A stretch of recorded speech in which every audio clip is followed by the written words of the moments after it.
My name is Ashley, and I'm 27 years old. I was an only child, raised by a calm and doting father and a lively, energetic mother. Their marriage was harmonious and joyful, even if Mom could be a bit too spirited at times. In fact, I got married wanting the kind of marriage life they led. Judson is my husband, who I met through a friend. Both my family and Judson's are in the food industry, but his family owns a popular French restaurant. They've achieved great success, operating several outlets in and around New York City. As the heir to the family business, Judson was involved in its operations.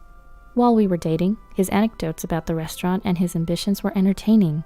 However, after marriage, I started to feel a twinge of annoyance whenever my family's business was compared to his.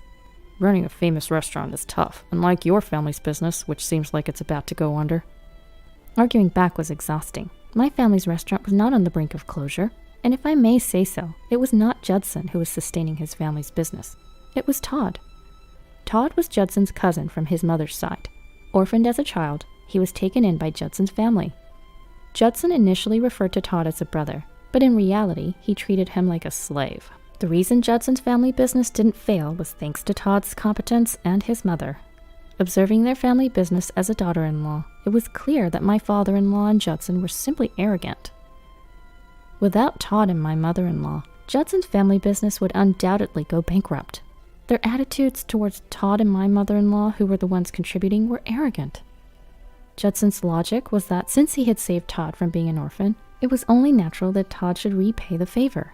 According to my father-in-law, since my mother-in-law was his wife, it was natural for her to serve him. In other words, they were both just pawns to them. Unlike the haughty father-in-law and Judson, my mother-in-law and Todd were kind. After graduating from college at 24, Todd took on a secretary-like role to Judson. My mother-in-law spoke to me, her face filled with sorrow. Todd would have been happier if he had been taken in by other relatives. My husband forcibly adopted him because Todd seemed useful to him. The kind-hearted mother-in-law was worried about Todd. However, she was frustrated that she couldn't openly defend him in front of her husband and Judson.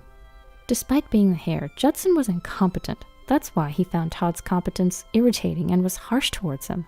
He often complained about the employees and Todd to me. The employees only follow Todd's instructions. Well, if things go well when Todd gets involved, I think that's fine. The employees know what they need for themselves too. They show reluctance to follow Judson's orders because they have complaints against him. Todd was struggling to make the employees accept Judson's unreasonable instructions. In fact, Todd and my mother-in-law rarely voiced their opinions. They obediently followed the orders of my father-in-law and Judson. But behind the scenes, they were reworking the foolish strategies of my father-in-law and Judson into appropriate instructions. They were desperately making sure the business didn't fail while saving face for my father-in-law and Judson. That's why the employees respected Todd and my mother-in-law.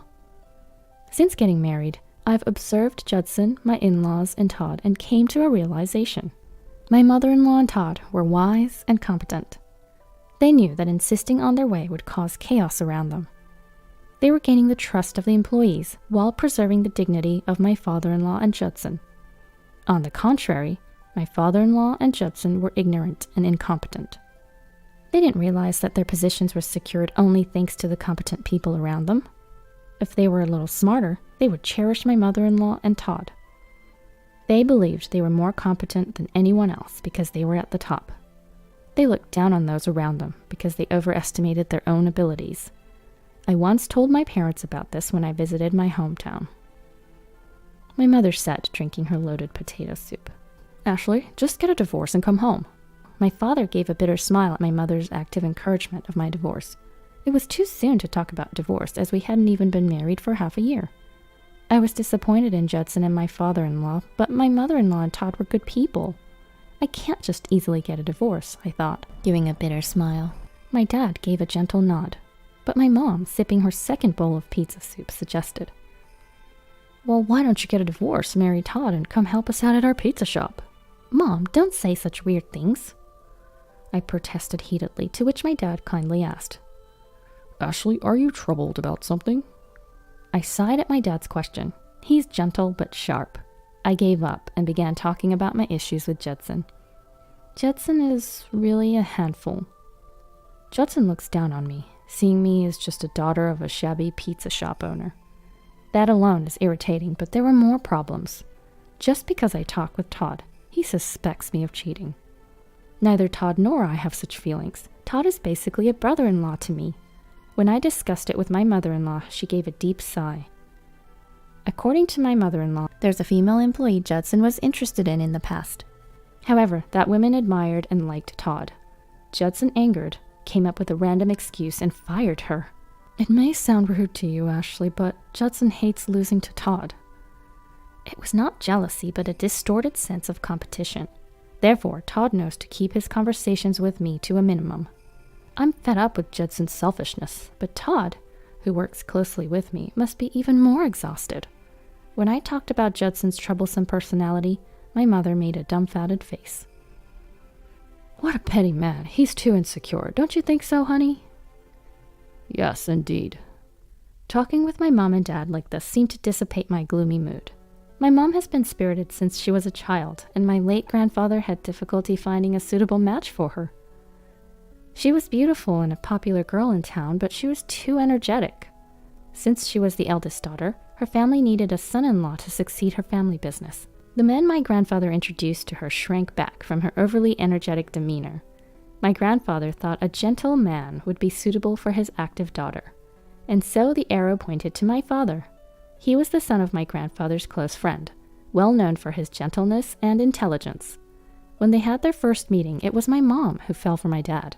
According to my mom, my dad looked like a handsome actor when he was young. Even now, he's known as a refined man by the customers of our pizza shop.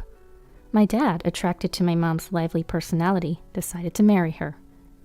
As my parents chatted amiably, I remembered an important matter. Can I bring Judson, my father-in-law, my mother-in-law, and Todd here next time? It was the first time for my in-laws and Todd to visit my parents' home. My mother-in-law wanted to greet my parents again, which is why she asked. My father-in-law and Judson reluctantly agreed. Surprisingly, Todd, interested in making pizza, volunteered to come. My guess is that Todd was concerned that my father-in-law and Judson might behave rudely. My parents were pleased to grant my request. Of course, we'll make them realize how delicious our pizza is. Mom, you're getting too excited. That's how I ended up bringing my in-laws to my parents' pizza shop. I hadn't expected a battleground to lie ahead. Well, actually, I had a nagging feeling something unpleasant was coming. Todd usually steps in when my mother-in-law can't control my father-in-law and Judson.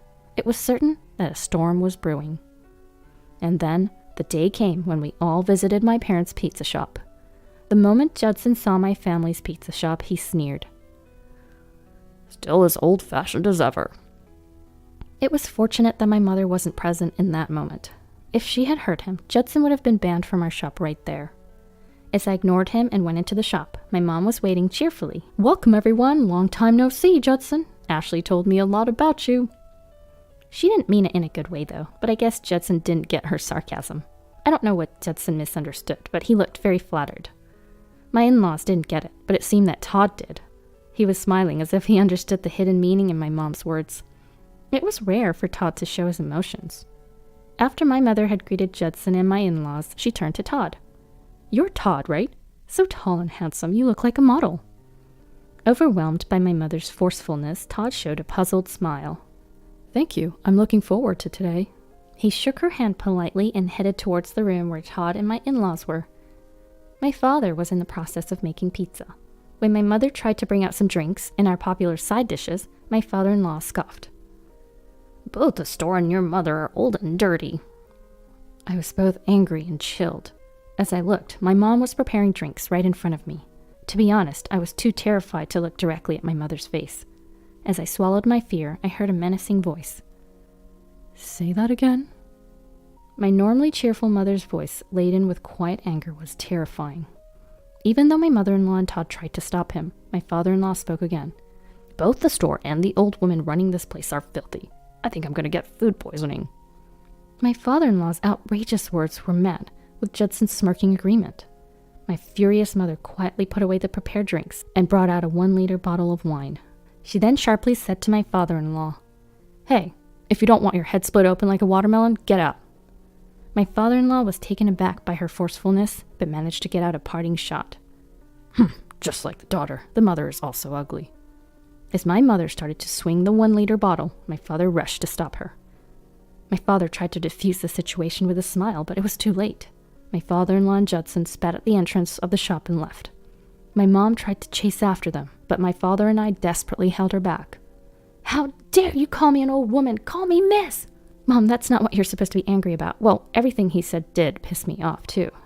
As my father and I desperately tried to calm her down, my mom finally calmed down a bit. My mother-in-law and Todd were profusely apologetic, but these two didn't need to apologize. The problem was my father-in-law's and Judson's condescending attitudes. The whole incident was caused by my father-in-law's derogatory comments about my family's home and Judson's amusement at them.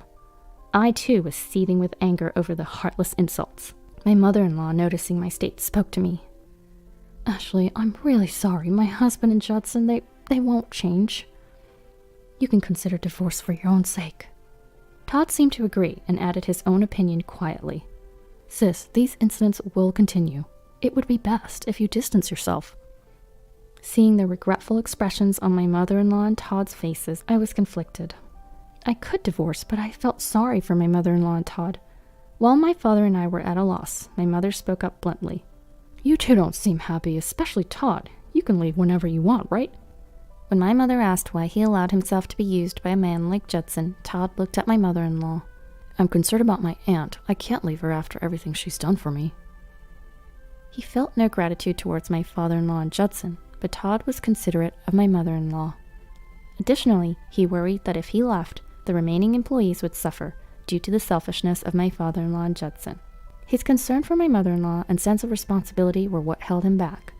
Hearing Todd's true feelings, my mother-in-law began to cry. She felt guilty that Todd couldn't live freely because of her. As my father and I exchanged confused glances, not knowing what to do, my mother tapped Todd and my mother-in-law's shoulders. "Ha, that's easy. Leave it to me." My mother-in-law and Todd were taken aback by my mother's cheerful laughter. My father seemed to sense what my mother was going to do. I made up my mind too.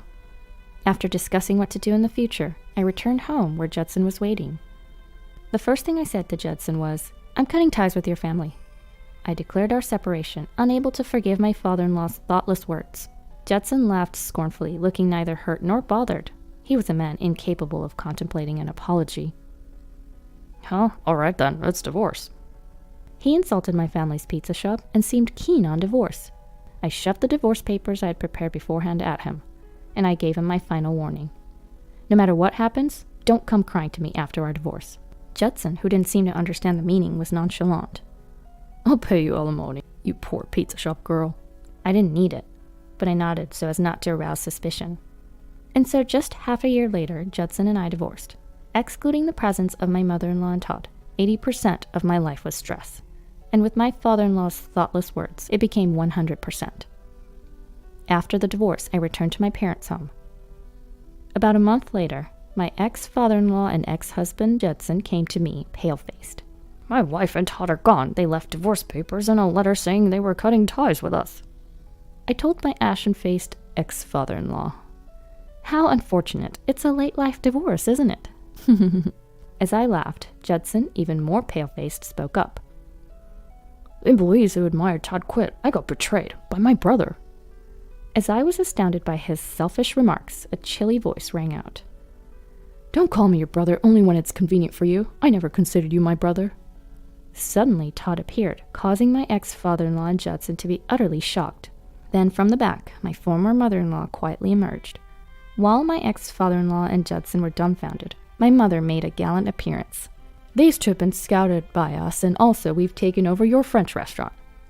My ex-father-in-law broke out in cold sweat at my mother's declaration. My father, observing the situation, modestly smiled.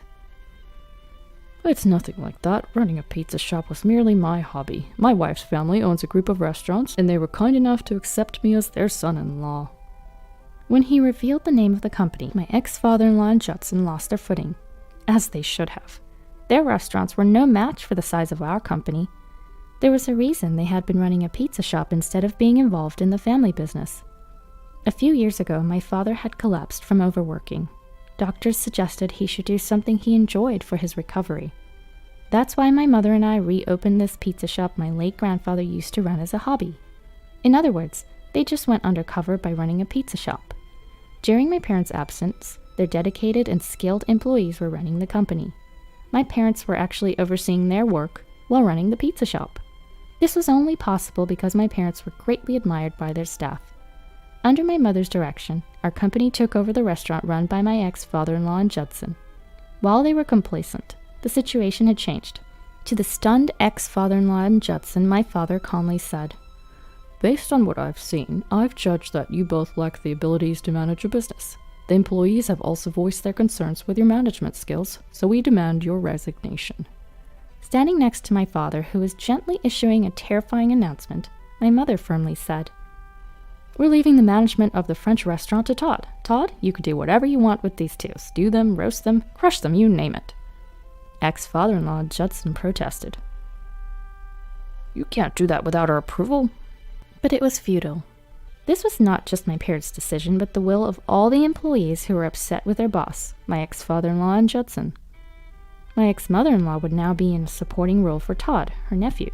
In other words, Todd and my ex-mother-in-law now had the right to fire my ex-father-in-law and Judson. Todd exchanged glances with ex-mother-in-law and calmly said, "I owe you for taking me in when I was a child." My ex-father-in-law Judson had a moment of hope at Todd's kind smile, but it was fleeting. Todd changed his expression with an icy voice declared, "But I have a grudge 100 billion times greater than that. For Judson, it's 500 billion times greater." In short, he would neither forgive nor be merciful. Todd declared that he was stripping my ex-father-in-law Judson of all their managerial authority. Then, my ex-mother-in-law said something even more horrifying.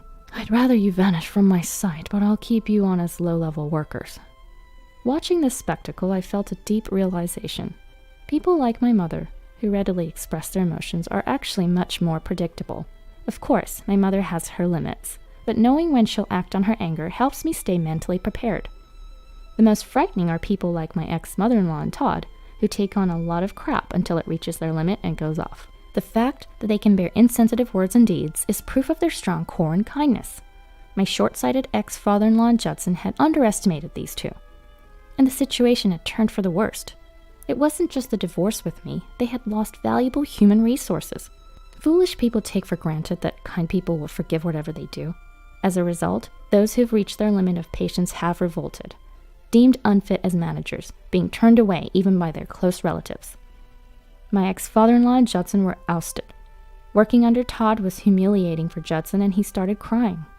My ex-father-in-law yelled at Todd, calling him ungrateful, but it was too late. Although Todd holds a debt to gratitude, he harbors a grudge 100 billion times greater.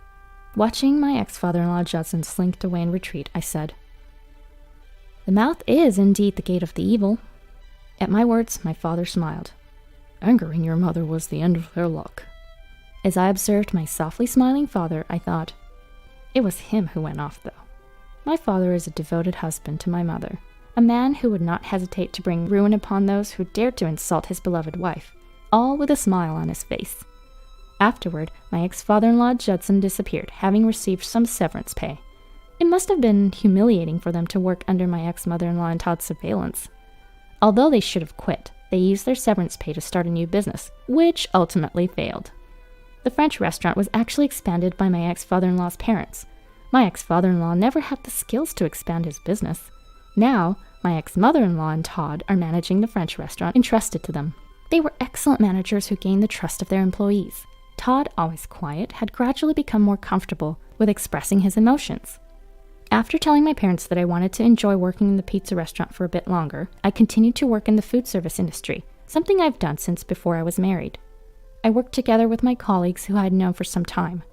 One day, on my day off, I went to my parents' pizza restaurant and saw my ex-mother-in-law there. She seemed to be consulting with my mother about something. I asked if anything had happened to my father, to which they informed me, "Todd is about to turn 25. He's upset about being so focused on work and not having a girlfriend." "You shouldn't have to worry about that."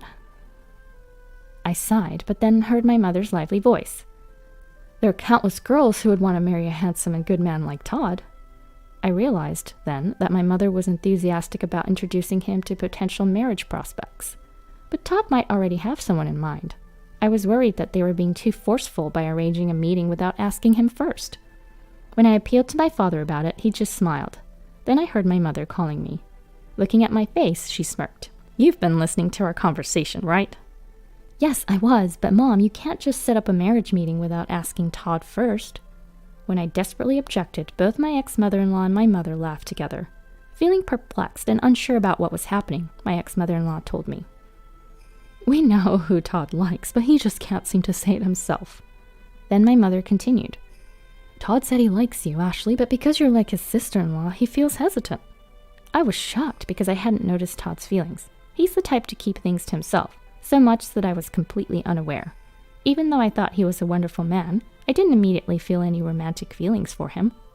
When I shared my feelings honestly with my mother and my ex-mother-in-law, my father chimed in. "It's okay. Todd said he'd take his time and gradually make you fall for him." Dad, I wish you kept that to yourself. At my outburst, both my mother and my ex-mother-in-law burst into laughter. And so, that's how I came to know that Todd was quietly nursing a one-sided love for me. I knew it would take forever for Todd to confess his feelings for me, so I asked him out first. Looking back, it was a clever strategy on Todd's part. Although we started off as a couple, I later asked him when he had started developing romantic feelings for me. At my question, Todd just smiled enigmatically. He never answered my question, but after 2 years of dating, we got married. In hindsight, my calm father and thoughtful Todd were quite similar. Only later did I laugh at the realization that my mom and I had similar tastes when it came to men.